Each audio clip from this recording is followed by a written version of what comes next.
my channel. My name is Ree if you're new here, and thank you for clicking on this video. It's been a long time since I filmed, and I don't really know, I forgot the intro. But welcome to episode 3 or 4, I believe, of Nee and Ree. I am Sheree, as I've already said, and this is my best friend, Nee.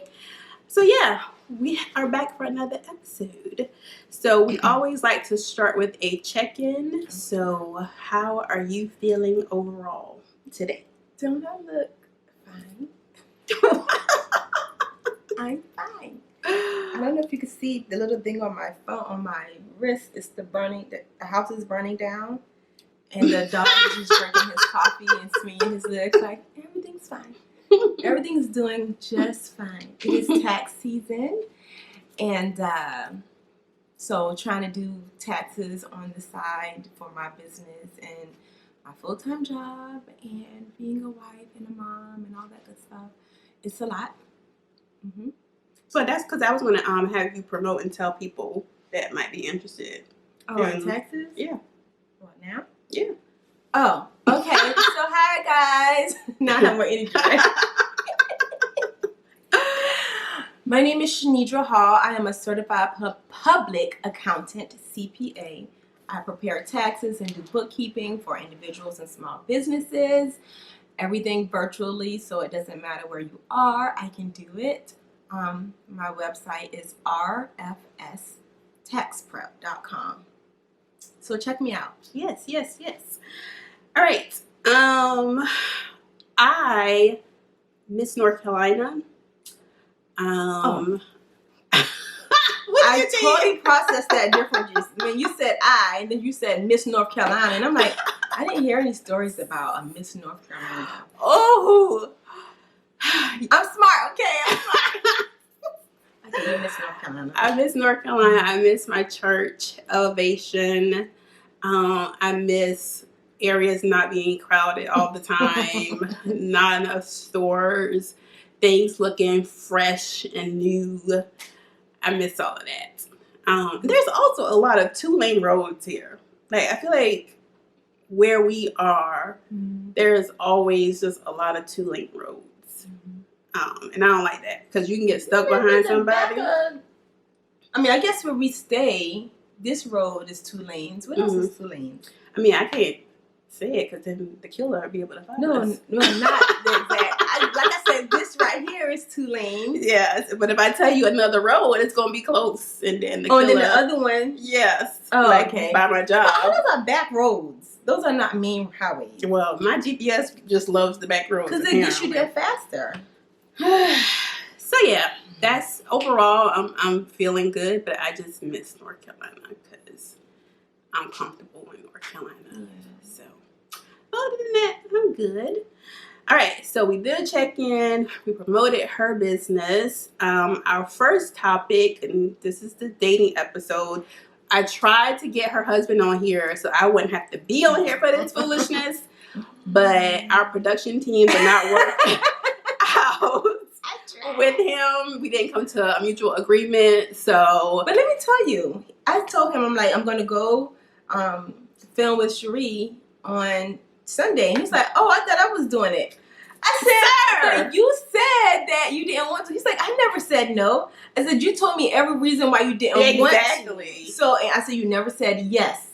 So, well, our production team will reach out to Mr. Hall again. Nah, that's okay. And so, maybe if you guys want to submit some questions to ask them, then, we might try this again. But, yeah. So, I asked Nidra to give you guys who are interested in marriage 3 things or just ideas that people or misconceptions that people have about marriage. For those of you who are interested in marriage. So yeah. And I'm sure that you all have heard all of this stuff before. The first one, which was something that kind of caught me by surprise, which is going to seem crazy, is that I thought that in marriage there would not be conflict. So whoever found me and whoever I fell in love with, that we would always agree and we'd always be on the same page. And in the 10 years, almost 11 years that I've been married, that is so not the case. I remember when I was dating Brandon, and I can't remember what we were disagreeing about. It wasn't even a bad argument, but I said to my mom, like, he's not the one. And she was like, why? He seems like such a nice guy. And I'm like, because we don't agree on everything. And she's like, eh? I didn't know those words, but she was like, what is wrong with you? And I never saw my parents argue. Like, never in my life have I seen them disagree. So in my mind, their marriage is perfect. When I saw them, they were always together and strong. And when we got spankings, he asked her how many. Like, that's how together they were. And so she was like, no, we just decided that we weren't going to do that in front of our children. She's like, but it went down when we were in the bedroom. Like, if we had an argument, that's where it happened. Or we were out in the car or something. We just decided not to do that in front of you all. And I'm like, that was a doggone good job. So never heard them. So which side do you lean towards now? Do you let them see you argue, or do you guys try to just hide it? So we don't hide it, but if we have a disagreement, we'll do that. We don't go back and forth. Mm-hmm. I might say, honey, I don't agree with that. Or sometimes, like, Brandon, I just don't think that's right. Like, they might hear me say something like that. Because I remember talking to Cam about it, and she said, she was saying, you were mad at Daddy yesterday. And I was like, yeah. I said, but I still love him today. Like, people disagree, but it doesn't mean you don't love them. And I'm like, you don't have to yell, but you can talk to each other and communicate. Like, I'm really big about communicating. Mm-hmm. There was something that went on with her teacher, one of her aftercare teachers, just talking about conflict. And I approached the teacher about it, and Karen was right there. And the lady was like, well, you know she's sneaky. And I was like, no. We're not going to do that. Mm-hmm. We're not going to name call. But I was doing all this in the car, like, oh, she's not going to. But when I got in front of the lady, I was calm. Yeah. And Cameron was like, Ma, I thought you were going to, like, yell at her. I was like, yeah. I was able to resolve it without yelling. Yeah. I said I was hyped in the car, but when I got before her, I kept calm. So you can resolve conflict without yelling. I think that's good for her to see. Yeah, because I was like, you're not going to mess with my kids. What people see. Yeah. And like, sure, they're kids. Yeah. And yeah, so I think it's good that she's able to see that. Because she should have got punched in the face for saying that. She's sneaky. I was like, no. We're not going to name call. No, you don't really say that. As a former teacher, you might say that about a child. Not to the parents' face. No, that's what I'm saying. Not to the parents. But the best believe in that teacher's lounge, it goes down. I don't know what you do, but I was like, oh, no. We're not going to do that, man. We're not going to name call. You're an adult. And she backed down from that, and we still were able to have a civil conversation. And I'm like, I don't want Cameron to have any problems coming to you. Like, I'm not trying to go tell on you or anything. Like, we can resolve this. So going back to that, we do have conflict in front of the kids, but I'm really big about, like, let's communicate. Mm-hmm. And so I think that's important for her to see. Cool. All right. Number 2. Other one. It's always romantic. Like the Disney syndrome. What? Like when I'm sleeping Beauty and he kissed me and I woke up. First of all, don't wake me up when I'm sleeping because there's going to be conflict. All right. But it's not going to always be romantic, especially when it's bills and other responsibilities and work. And then when you add kids on top of that, it's just not always romantic. What we try to make sure is that we don't just end up doing life together and that we're just real good business partners. Like because Brandon and I do life together really well as far as making decisions and stuff. But you have to be really intentional about seeing the other person. Or like, I'm dead, I'm tired. Like, I don't even want anything romantic. I just want to go to bed. But have a game night. We used to do puzzles together. Just making sure we spend time together. Still, we text each other a lot throughout the day. Mm-hmm. But just doing a check-in because every day is not going to be chocolate and roses. Most of the time, I don't feel like that because I'm just dead tired. Mm-hmm. And so him understanding what I need and me understanding what he needs, I think that's so much more intimate than the outward display of material things. Like he gets me, So it's not always going to be romantic, but you can still be in love, and you can feel something so much more than just butterflies, like something beyond that. The other thing is, what did I say? Oh, marriage makes you whole. So let me tell you. Only Christ yes, God, can make you whole. Yes, Jesus. And the other person, God can use that other person to help you see yourself, to make you a better individual, to make you more whole as an individual yourself. But it's not the person. Being joined with them doesn't make me whole. Like when I was with Brandon, I didn't realize how materialistic I was. I didn't realize how almost bougie I was. Yeah, because I used to say, I want a Range Rover. I'm going to have this big house. He need to have a Lexus and be. I don't remember you saying all of this. I've said these things to Brandon, which is horrible. Yeah, I'm about to say, you ain't never told me that. Yeah, because it's like, I got good credit, right? He need to have good credit. I make these many figures. He need to make these many figures. I don't have no kids. He ain't got no kids. I drive a decent car. His car need to be even better. He need to have a luxury car. It was so many things that I want this, but it said nothing about the character of an individual. It was just about all of the things someone had acquired, and I realized how much I put into that. Like if they look good on paper, then they're good for me, and that's definitely not always the case. So he just made me realize that where I had put my hope in money. Oh my gosh, like I love money. It made me realize how much, I guess, faith I had in money versus Christ. And I didn't like that about myself because I thought I was like a hardcore Christian. And I realized that, no, I like what I see in my bank account, and then I'm at peace. And after we got married, all of that, like the savings that I had, we didn't want to go into marriage with debt. So our wedding, we paid everything with cash. So my nice little savings was gone, and I was like, straight face, this is not gonna work right here.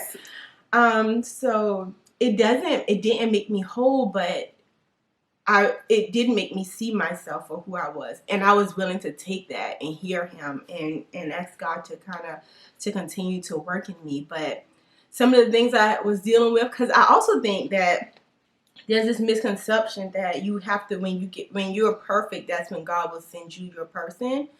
And I don't necessarily agree with that, because I still deal with a lot of the insecurities that I had.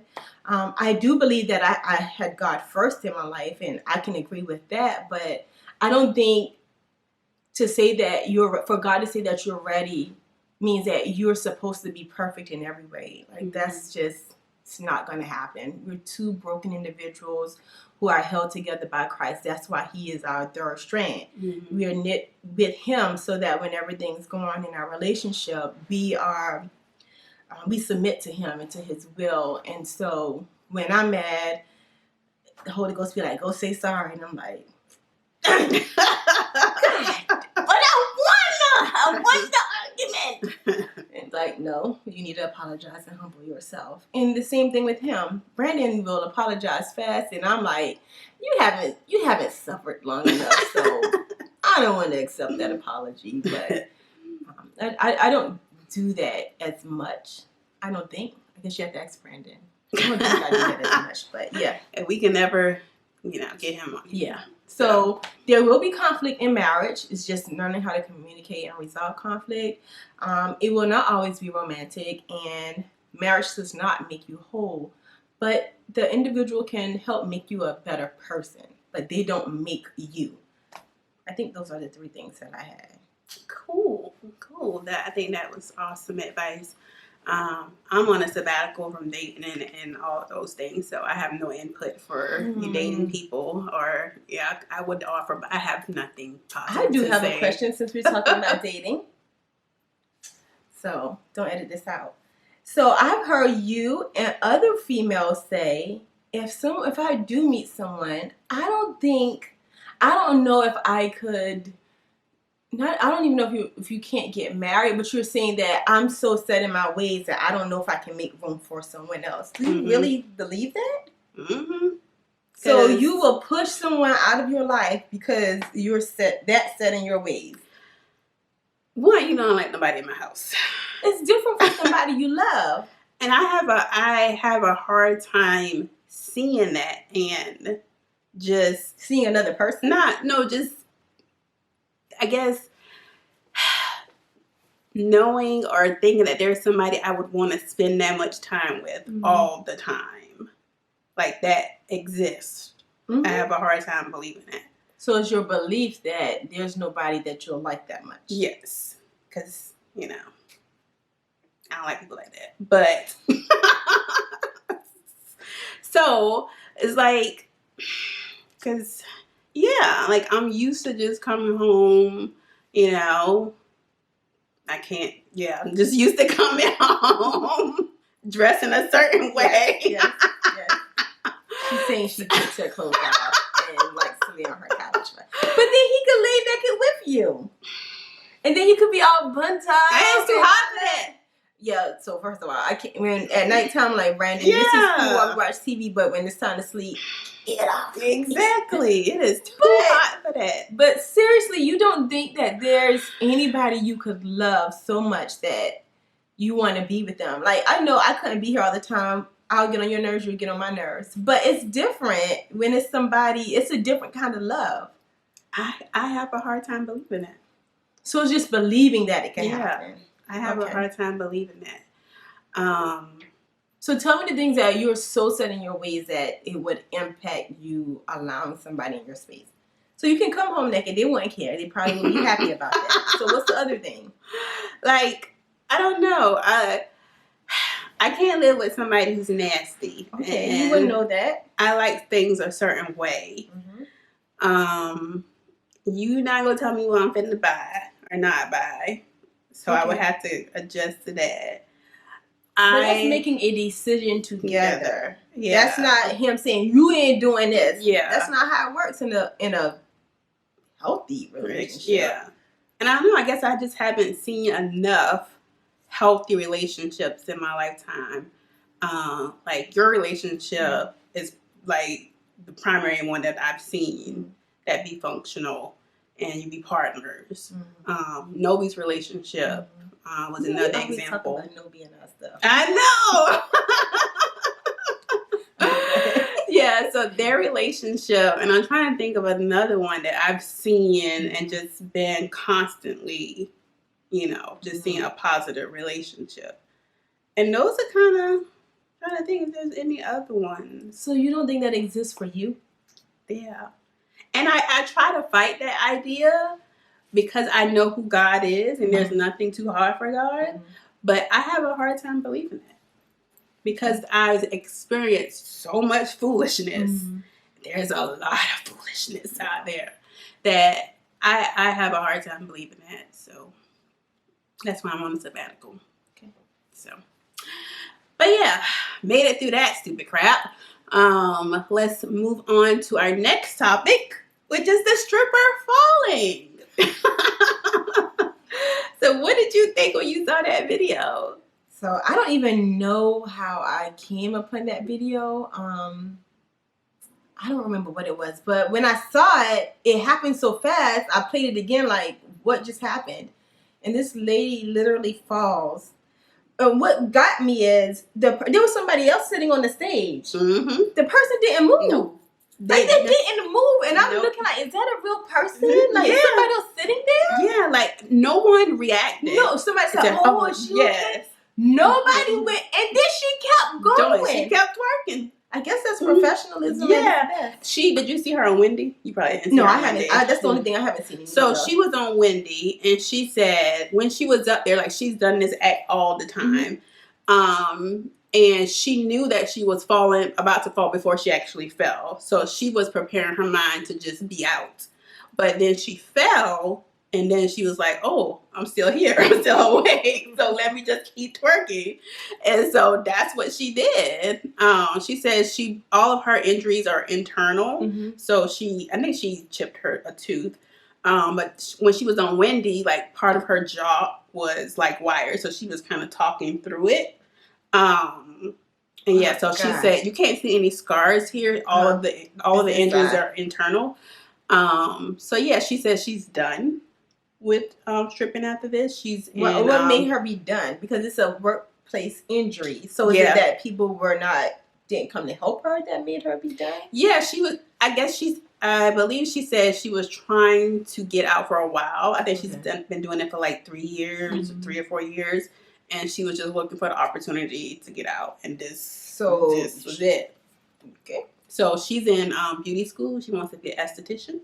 Okay. So she had a GoFundMe, and I think it raised a lot of money because initially the strip club wasn't going to pay for any of her. That was my other question. Did she have insurance? Strippers ain't got insurance. Somebody said something that said Cardi B should make a union. Because, Cardi B used to be a stripper. For strippers. Like, I don't think they understand the power that they have. Like, a lot of strip clubs, I believe, are run by men. And I think they take advantage of the girls because... And I don't know a lot of strippers personally, so I don't know. You say a lot, so you know what? I mean... I tried at the time, and it just didn't work out for me, but... I don't know any strippers personally. They just told me my idea. So I don't know what their mind is and what their ideology is in terms of just going into this. Is there like business savviness to it? Like, can you imagine if all the strippers just walked out? That's how I feel about teachers. Like, if they just left, the power that they could have. Like, I do think that somebody, if they're going to be strippers, and there are going to be strippers, whether you agree with going to the strip club or not. Flashing the body, not believe there should be strippers, but we're just talking about this from Yes. Okay. So if you're going to do this, and people got to do what they got to do, there should be some type of way that they get together and advocate for themselves and just because not be a victim, right? So I agree. So yeah. Wendy gave her $10,000 to go towards her schooling. Hold up. So let me say this. Put me on the stage one time. I might only make it 5-6 feet, but I will fall. I can guarantee. Can you want me to go for me? I will set it up for you, and I'll take a percentage. That's fine. Let me tell you, because I can guarantee I'm going to fall. Okay, $10,000. And I wonder what her GoFundMe is. Let's see if I can look it up. I thought at one point, somebody said it was at $12,000. It was. I don't know what her name is. How do you look up a GoFundMe for a stripper? I don't know. Let's see. GoFundMe stripper. GoFundMe for a stripper who fell off the pole. Wait. So how did she know? Why is it one for build the wall? People were trying to raise money to help Trump build the wall. He got that money though. But anyway, well, I'm glad that I hope she can, reach in and pull somebody else out of that. I think that's just I don't like the idea of women doing that for strangers, for their husbands, sure. But I mean, like you said, people will do what they're going to do. I think it's just so sad how we can watch something happen and not react to it. Like, and maybe we didn't see it. Like, did somebody walk on the stage later to get out? She literally finished and went off. $40,225. She had a $20,000 goal. But can you see how if we just rallied together for something? I know. How much money we could raise for our schools and for everything else? Yep. But, hey, good luck to that young lady. And, I hope she, reaches her goals of, completing beauty school and she recovers and everything. So, that's a lot. Yeah. And no telling how much her medical bills. Because that'd be hundreds of thousands of dollars. Because they sent me a bill for something and I don't want to go into that. Shoot. I need to GoFundMe. I will fall for all of us. Yes. All right. Moving on to our next topic, which is our final topic before we get to One Gotta Go. And she's already tensed up. So it's about extravagant pastors and the idea of, because I was just thinking, because I'm new here in Maryland, I'm still looking for a church. and there's a lot of things I consider when looking for a church. Like, I don't like traditional, like, Baptist church, old school churches. I don't like that. I like non-denominational. I want it to be medium sized, not like mega. And I want the pastor to be more of a teacher and not that. I don't like all that. I like for you to give realistic, principles that I can apply to my life based on biblical principles. I don't like people like, this is your season, because it ain't everybody's season. It might be the wrong season, and people got hope, and they don't understand that this is just the struggle season. Yeah. So I don't like that either. Now, and I had to think about if my pastor had a jet, if he lived in this just big old mansion, I don't know where Frederick lives. I think some stuff about that. People were upset about the house that, I don't know if he built it or purchased it. Yeah. But there was something about that. Like, I don't feel a way about that because, one, I know everything at Elevation is open financially. I know that he is a businessman and he gets his money from different sources. Like, he works, he has books, he does speaking stuff. Like, I don't feel, if I felt in my heart that he's taking money from the church to buy this, or he's constantly asking us for this, and this, then I wouldn't be there. So it's just, I guess, for me, I just have to go there and see what it's about and how everything operates. But I don't think I necessarily have, a problem, like, with my pastor having this extravagant lifestyle. I guess it just depends on the person. Like, I kind of wanted to think, okay, what if he was like poor, living somewhere? How would I feel about that? Like, what do we want these people to? How do we want these people to live? And do we even have a right to just dictate that to them? Like, I don't think we do. How do you feel? I don't have a problem with the pastor living like a very nice life, especially like you say with Furtick, with the music and first I wanted to respond to something else. Like you said, you don't feel in your heart that he's doing anything, but our hearts should not be, I guess, what guides us or helps us make that decision, because a lot of people. Let's say, what's that man name in Atlanta who died? Who was messing with his yeah. I'm sure they followed him with their heart, and he was still doing this stuff. So it's like you were saying, what do I see? What do they give to me? And I have to make a judgment call and have faith that he's doing what's on the up and up. And when I begin to see things that are questionable, then I have to pray, God, do I need to stay here? What is going on? Use your common sense. Right. And sometimes it's like, I'm waiting for God to show me.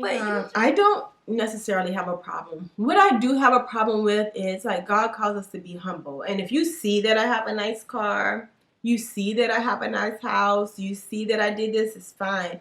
But me, I think being flashy is a problem for me. And so when someone is flashy, and with social media, it's hard to determine, are they being flashy or are they just sharing their life? But if everything you're posting is about your new car, your new clothes, you showing me your watch, all that, I'm like, what? Yeah. So then that's questionable to me. So with flashiness is different than, because I can be wearing, I might have a Gucci pocketbook that has Gucci on it and you just happen to see it. Sure. But if I'm like, girl, first of all, I don't think that. I'm just saying, I think there's a difference, because God does call us to humility. But a lot of people say these things, and I don't think it's necessarily fair. Like, I'm the daughter of a pastor, and my dad worked his behind off, and our church was a small church. It wasn't big enough for us to live the lifestyle that people thought we were living, because we lived in a small town. So we did live in a 2-story house, which was for that area, right? Yeah, they like, and it's like, you stood up from the church, and he a drug dealer, and I'm like, we got like 20, 50 people in our church. Like, they're not paying this mortgage. And my dad owned a trucking business, which did fairly well. So he still had to work, and he still had to be a pastor. And so when these people are running these large organizations with these hundreds and thousands of people, I think they should be compensated for it. Mm-hmm. I don't understand what's the problem with that. Yeah. And so if a CEO can run a business that's bringing in $5 million and he's getting paid $250, I'm just guessing, why can't the pastor do that? I agree. It's still making money. It's still ensuring that there's a going concern for this church, meaning that this church can continue to give into their communities. It can continue to pay its bills. Mm-hmm. Like, that's management. Yeah. So you're managing for the Lord, but you still have to do this work. You still have to travel. You still have to speak. You still got people calling and emailing and blowing up your phone, because I know all about that. Because it's like when you're a pastor, people feel that you should always be accessible. Mm-hmm. They always and you want to should have have no life, access to them. right? Yeah. Absolutely not. You should not. And so I think that there's a difference between a pastor who's doing well and then a pastor who's flashy. Mm-hmm. Because I do have a problem with that. Yeah. All right. So that wraps up our 3 topics for this episode. And now we're going to move into One Gotta Go. Oh, no. What is this? Do I know these people? Yes, you do. All right. Our One Gotta Go is based on what you said the last episode when you were trying to think of it. But this is based on Queen of Bouginess. Oh, and you know, one thing before we get into that, I kind of recognize that's your bougie? I mean, to a certain level, like living here, like people here care about status. Oh my gosh, yes. And I don't care about status. Mm-hmm. I just like nice things. Mm-hmm. So is that still considered bougie? Yeah. But I don't care about status. So they care about status and nice things. So you might not be on that level. Right. Whatever. Like I feel like I'm down to earth, but I just like nice things. But when you don't get nice things, what does your face look like? Peasant. Get away from it. So yes.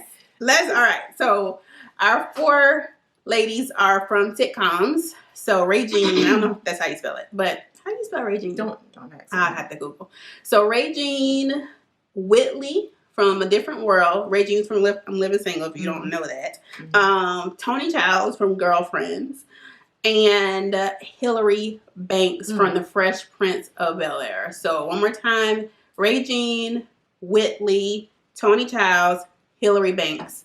Let's start with which one you're saving first. So which one of these, the bougie ladies, would I keep? Yes. I would keep Regine. I don't know. First.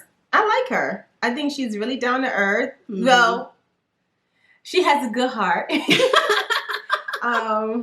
And sometimes she has to be knocked down a little bit for her to realize you're not all that. But I liked her and she was funny. Mm-hmm. I think I could still deal with her as a person. Okay. And she wouldn't rub me the wrong way too much. Because she's materialistic, but friendship is still very important to her. Yeah. I'm going to say Tony Childs first. No. Because I identify with her.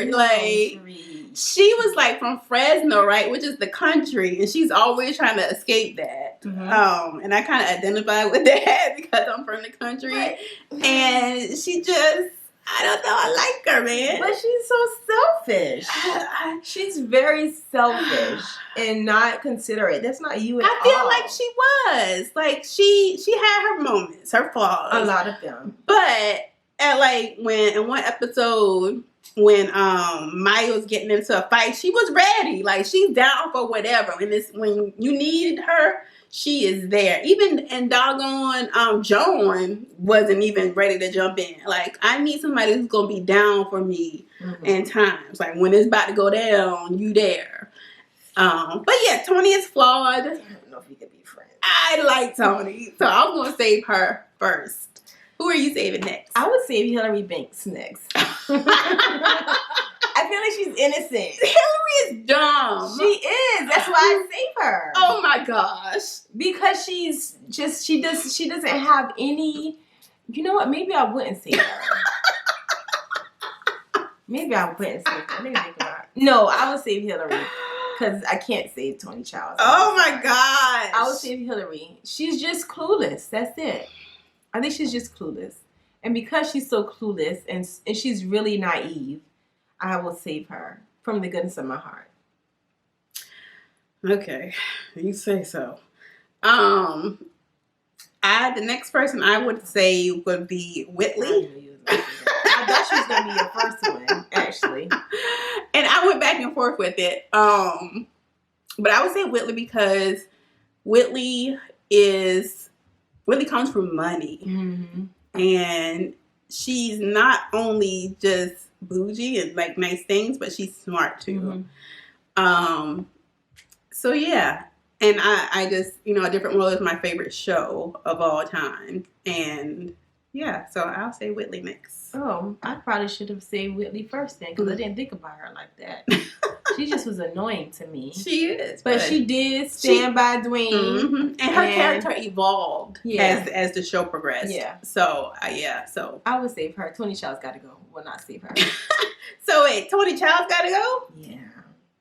Tony Childs. She's not getting on my bus. No. So I had left Regine and Hillary. Bye, Hillary. We can't count on you for nothing if something go down. We don't know. But you're supposed to help those who are less We haven't got time for that. And so that's who I'm helping. No, Hillary, bye. Because ain't nobody got time. We rely on you for the plan. You done forgot the plan. We need smart, savvy people. And I feel like Regine, Whitley, and Tony Childs, okay. I get that. We set. Hillary, we can't really count on you like that. But she can learn. There was like, what's that little thing our people say? Don't something, just fix her crown. Fix her crown. No, this one, no. We ain't got time for the learning curve. Bye, Hillary. Okay? Black women just be just pulling each other down. All right, guys. So this has been another episode of Nee and Ree. We will see you again next month. Well, this is February, so we will see you in March. You guys be blessed, and we'll see you next time. Bye.